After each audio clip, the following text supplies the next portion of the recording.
Hello दोस्तों, कैसे हैं आप सब।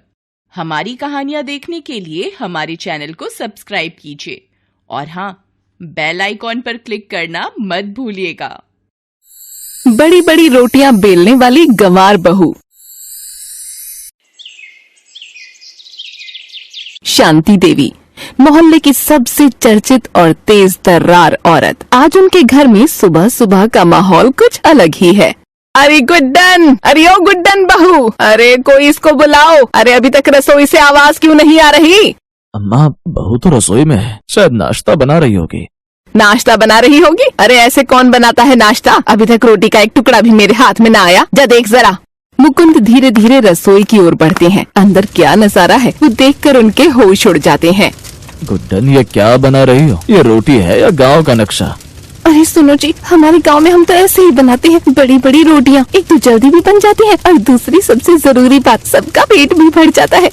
लेकिन ये तो तवे से भी बड़ी है, तवा छोटा पड़ गया, रोटी आधी बाहर लटक रही है।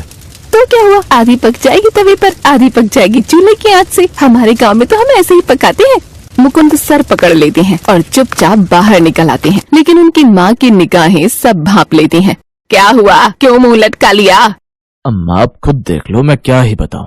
शांति देवी झट से रसोई में जाती हैं और जैसे ही गुड्डन को रोटी पलटते देखती हैं, उनका गुस्सा 7वें आसमान पर पहुंच जाता है। अरे बहू, ये क्या बना रही है? रोटी है या कोई चादर? अम्मा, हमारे गांव में तो हम ऐसे ही बनाते हैं, जल्दी काम निपट जाता है और आराम करने का मौका मिल जाता है। जल्दी काम? अरे रोटी खाने के लिए होती है, गली में उड़ाने के लिए नहीं। ये देख, आधी रोटी तवे से बाहर है, आधी कच्ची है। अम्मा, आप चिंता मत करो, खाते खाते पक जाएगी। शांति देवी की आंखें फटी की फटी रह जाती हैं, मगर गुस्सा रोककर वो बाहर चली जाती हैं, क्योंकि मेहमान आने वाले हैं। मुकुंद, बबलू, सुनो, आज लाली भाऊजी के यहाँ से पंडित जी आ रहे हैं। घर में सब सही सुथरा होना चाहिए और बहू से बोलो ठीक से रोटियां बनाए। अरे अम्मा, मैं तो अभी बोल देता हूँ। भाभी जी, जरा रोटियां छोटी कर लो, पंडित जी डर जाएंगे। अरे तुम चुप ही रहो। इतना कहते ही बाहर से लाली भाऊजी की आवाज आती है। अरे शांति भाऊजी, क्या हो रहा है? सुना है नई बहू बड़ी हुनरमंद है। हुनरमंद? अरे लाली, आके देख, ऐसा हुनर तूने कहीं देखा है? लाली अंदर जाती है और जैसे ही रोटियां देखती है, ठहाका लगा देती है। अरे बहू, ये क्या है? इतनी बड़ी रोटी तो मैंने भैंस के चारे में भी नहीं देखी। अरे भाऊजी, मजाक मत उड़ाओ। गांव में हमको सब कहते हैं गुड्डन की रोटियां राजा का खाना। सब हंसने लगते हैं, मगर शांति देवी के दिमाग में अब एक प्लान चल रहा है। चल बहू, आज देखेंगे तेरी ये बड़ी रोटियों का कमाल। पंडित जी आ रहे हैं, उनको खिला के देखते हैं। पंडित मोतीलाल जी पधारे। शांति देवी ने आदर से बिठाया। सब तैयारियां पूरी थीं, बस रोटियां बाकी थीं। गुड्डन बहू, अब की कुछ सोच के बनाना, पंडित जी का पेट नहीं, भरोसा जीतना है। अम्मा चिंता न करो, मेरी रोटी एक में ही सबका पेट भर देगी। गुड्डन फिर बेलन लेकर मैदान में उतरी और बेलन नाचे जैसे कोई हॉकी स्टिक हो। रोटी बेली गई और बबलू चुपके से झांकता रहा। अम्मा, फिर से वही हुआ, रोटी नहीं चटाई बन रही है। हाय राम, अब की से पंडित जी देख के उल्टी ना कर दे तो कहना। अब समय आया परोसने का। गुड्डन थाली में अपनी स्पेशल बड़ी रोटी लाकर रखती है। पंडित जी के सामने थाली आई तो वो थोड़े ठिठके। ये क्या, रोटी है या दरबार का फरमान? पंडित जी, गांव की रोटी है, प्यार से बनी है। बहुत बड़ी है बेटी, पर स्वाद भी बड़ा ही होगा, यही आशा है। रोटी का पहला कौर पंडित जी के मुंह में गया। सब सांस रोक के देख रहे थे। चबाया और अंदर से कच्चा है। बताया था ना, बड़ी रोटी से स्वाद ना आता। माफ कीजिए पंडित जी, मेरे गांव में तो ऐसे ही बनाते हैं, सब सीख नहीं पाई अभी। बहू, अगर इतनी बड़ी रोटी ही बनानी थी तो आधी तंदूर में, आधी सूरज की किरणों से पकाती। अब सुन, कल मोहल्ले में भोज है, सब औरतें आएंगी। मैं चाहती हूँ तो फिर से रोटियां बनाए, पर इस बार सीख के। अम्मा, आपकी गोल बनाऊंगी, पतली बनाऊंगी और पकी पकी बनाऊंगी।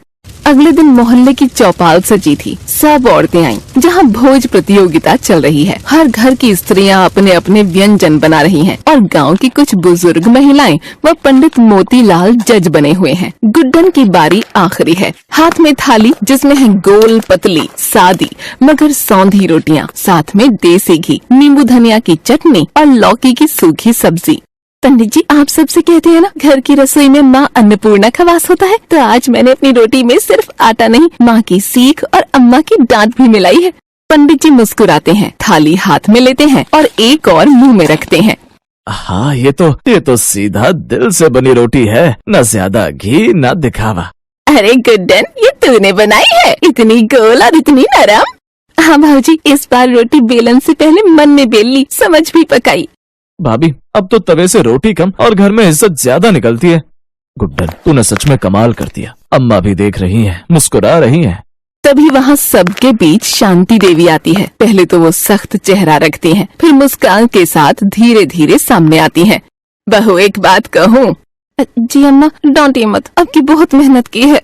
डांटूंगी नहीं, अब के तो मैं सिर उठाकर कह सकती हूँ, मेरी बहू गुड्डन ही नहीं, अब मेरे घर की शान है। रोटी चाहे बड़ी हो या छोटी, जब उसमें अनुभव और अपनापन हो, तब वो सीधी पेट नहीं दिल को छूती है। ये सुनकर सब के सब तालियां बजाने लगते हैं। गुड्डन बेटी, आज तूने ये साबित कर दिया, गांव की मिट्टी से निकली सीधी सादी स्त्री भी जब सीखने का मन बना ले तो वो स्वाद में शहर की महारानियों से कम नहीं। सबकी निगाहें एक बुजुर्ग की ओर जाती हैं, काका राम स्वरूप, जो अब तक चुपचाप बैठे थे। बेटा, रोटी और रिश्ते दोनों एक जैसे होते हैं। अगर अधपके हों तो चाहे कितने ही बड़े हों, गले नहीं उतरते। पर अगर धीमी आंच पर सब्र से बनाया जाए तो वो भले छोटे हों पर आत्मा तक तृप्त कर देते हैं। आज तूने रोटी नहीं, घर घर में सीख बांटी है। गुड्डन की आंखों में आंसू भर आते हैं, लेकिन होठों पर सच्ची मुस्कान है। आज मैं समझ गई, रोटी बेलना आसान था, पर प्यार, समझ और सब्र से पकाना वही असली गृहस्थी है। रोटियों की महाभारत।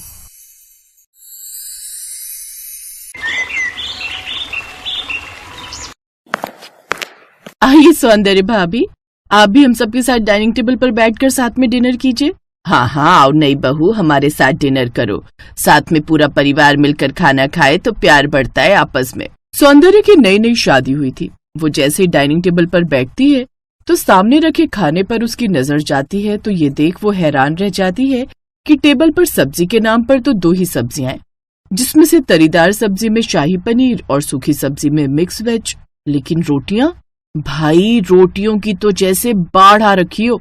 बटर रोटी, तंदूरी रोटी, नान, मिस्सी रोटी, रुमाली रोटी, मक्के की रोटी, बाजरे की रोटी, लच्छा पराठा, ऐसे ही और भी कई तरह की रोटियां उस टेबल पर रखी हुई थी। इतनी अलग अलग तरह की रोटियां, इतनी रोटियां तो होटल में नहीं बनती होंगी जितनी इस टेबल पर सजी है। ओह भाभी, मैं तो आपको बताना ही भूल गई। वो क्या है ना, यहाँ सबको अलग अलग तरह की रोटियां पसंद है। जैसे बड़े भैया अशोक को तंदूरी रोटी, मछली भैया निखिल को मिस्सी रोटी और आपके पति यानी अनुभव भैया को नान, और माँ को मक्के की रोटी, पापा को बाजरे की, बड़ी भाभी को बटर रोटी, मछली भाभी को रुमाली रोटी और मुझे लच्छा पराठा। ऐसे ही सबकी इस घर में रोटियों को लेकर अलग अलग फरमाइश है। और ये इतनी रोटियां बनाता कौन है? घर परिवार बड़ा है ना भाभी, तो दोनों बड़ी भाभियां मिलकर बनाती हैं सारी रोटियां। अपनी ननद की ये बात सुनते ही सौंदर्य मन ही मन सोचने लगी, हाय मैं तो मर गई। पहले जेठानियां बनाती थी, अब देवरानी आ गई है तो घर में सबसे छोटी होने के नाते तो ये मुझे ही बनानी होगी।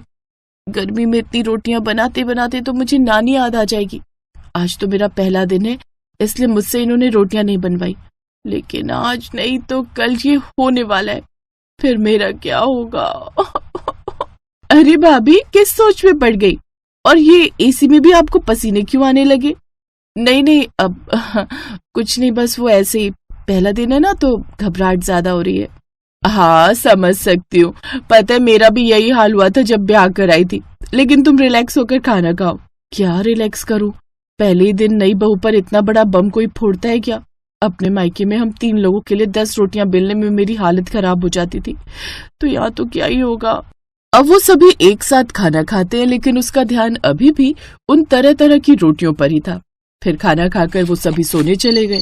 अगली सुबह वो रसोई में जाती है जहाँ उसकी दोनों जेठानियां सब्जी बना रही थी। सौंदर्य बेटा, अब बारी रोटियों की है, हो ना हो ये सब तरह की रोटियां बनाने के लिए मुझे ही कहेंगी।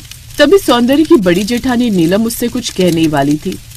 सौंदर्य, वो आटा मर गई, जल्दी से कोई बहाना सोच सौंदर्य, नहीं तो आज रोटियां बनाने की परेड लगने वाली है तेरी। हाँ, आइडिया। उसकी जेठानी अपनी बात पूरी कर पाती उससे पहले ही वो चक्कर खाकर गिर जाती है। अरे ये क्या हो गया इसे? दीदी लगता है गर्मी के कारण इस बेचारी को चक्कर आ गए। शीतल फ्रिज से ठंडा पानी लाकर उसके मुंह पर पानी के छींटे मारती है। अरे बस कर मेरी माँ, अब क्या पूरी तरह नहलाकर ही मानेगी? देवरानी जी लगता है आपकी तबीयत ठीक नहीं है, आप ऐसा करो अंदर जाकर आराम करो, खाने का हम देख लेंगे। पक्का न जेठानी जी? लेकिन माँ जी कुछ कहेंगी तो नहीं? अरे नहीं, माँ जी कुछ नहीं कहेंगी, अब तुम जाओ और आराम करो। ये सुनकर वो खुश हो जाती है और अपने कमरे में आराम करने चली जाती है। शुक्र है कम से कम इतनी रोटियां बनाने से तो आराम मिल गया। चलो अब मजे से रील्स देखती हूँ कमरे में बैठकर। सौंदर्य अब मजे से रील देखने लगती है और इधर दोनों जेठानियां खाना बनाने में लगी हुई थी। उस रोज सौंदर्य रसोई में घुसते ही चक्कर आने का बहाना बना देती है, जिस कारण घर वालों ने उसे बिल्कुल भी काम नहीं करने दिया। फिर अगले दिन सुबह सौंदर्य छत पर, वो सुबह की ताजी हवा खाने गई हुई थी। कुछ देर बाद जब वो नीचे उतरी तो नीचे की 4 सीढ़ियों से उसका पैर फिसल गया और उसके पैर में चोट आ गई। उसकी आवाज सुनकर सभी घर वाले वहां आ गए। क्या हुआ बहू, तू ठीक तो है? और तू यहाँ नीचे क्यों बैठी है? माँ जी मेरा पैर फिसल गया और मेरे पैर। नहीं, हाथ बोलती हूँ, कम से कम रोटियां बनाने के लिए तो नहीं कहेंगे। मेरे ना इस बाजू भी चोट लग गई, ये हाथ भी ठीक से नहीं उठाया जा रहा है, देखो तो।